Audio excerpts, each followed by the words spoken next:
Chegamos no final do livro de Jó, um livro bastante edificante para nossas vidas, que nos mostra a história de um homem que, mesmo sendo fiel a Deus, ele passou por provações, por dificuldades, por lutas, por perdas que nenhum de nós gostaria de passar. Mas podemos ver que ele obteve-se fiel a Deus.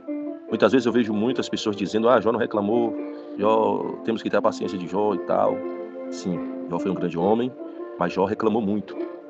Jó amaldiçoou o seu dia que nasceu, amaldiçoou a sua mãe por ter dado a luz a ele. Jó reclamou. Só não blasfemou contra Deus.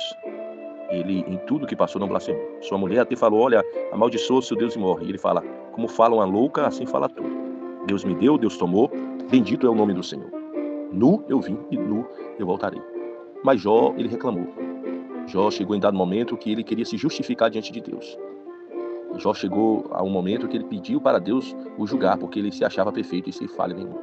E nos últimos capítulos de Jó, nós vemos que Deus repreende severamente Jó, pois ninguém foi achado justo diante de Deus. Mesmo que procuremos andar segundo o seu caminho, nós temos nossas falhas, nossos defeitos. O livro de Jó ele é considerado um livro poético, mas também histórico, pois conta a história de Jó, a história de superação, onde ele perdeu tudo, sua saúde, 10 filhos de uma vez, mas no final ele obteve tudo em dobro. Até os filhos ele teve em dobro, porque antes ele tinha 10. Depois Deus deu mais 10 e ele não deixou de ter aqueles que ele perdeu. Ou seja, Jó teve 20 filhos. E apesar disso tudo, Jó se manteve fiel a Deus. Eu posso resumir o livro de Jó em uma história de superação contra ele mesmo. Ele luta contra os seus medos, luta contra os seus erros e luta contra o seu sentimento. O livro de Jó nos retrata que, apesar de nos mantermos fiéis, de sermos cristãos, de sermos crentes, evangélicos, isso não nos isenta de passar por provações. Jesus disse: no mundo tereis aflições, mas tende bom ânimo, eu venci o mundo. E eu posso resumir o livro de Jó no último capítulo 42, aonde ele vai dizer que antes conhecia de ouvir falar. Olha, Deus, antes eu te conhecia de ouvir falar. Quer dizer, ele era um servo de Deus, mas não tinha intimidade com o Senhor. E aí ele diz: depois dessa luta, dessa provação, e apesar de tudo, eu sei que o Senhor não me abandonou, agora os meus olhos te veem. E é isso que Jesus quer conosco, ele quer relacionamento.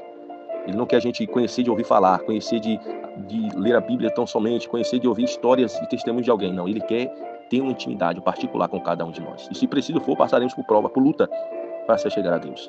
É por isso que ele fala em Mateus 6. Entra no quarto, fecha a porta e conversa com o Pai em segredo. Você só coloca dentro do quarto pessoa que tem intimidade. Você só conta segredo para quem é seu amigo de verdade, quem você confia. E é isso que Deus quer com cada um de nós: confiança, intimidade e, acima de tudo, relacionamento com Ele. Deus abençoe em nome de Jesus.